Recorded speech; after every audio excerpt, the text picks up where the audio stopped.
السلام عليكم ورحمة الله وبركاته.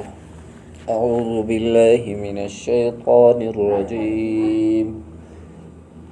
بسم الله الرحمن الرحيم. والله بما تعملون بصير. أيود أحدكم أن تكون له جنة من نخيل وأعناب تجري من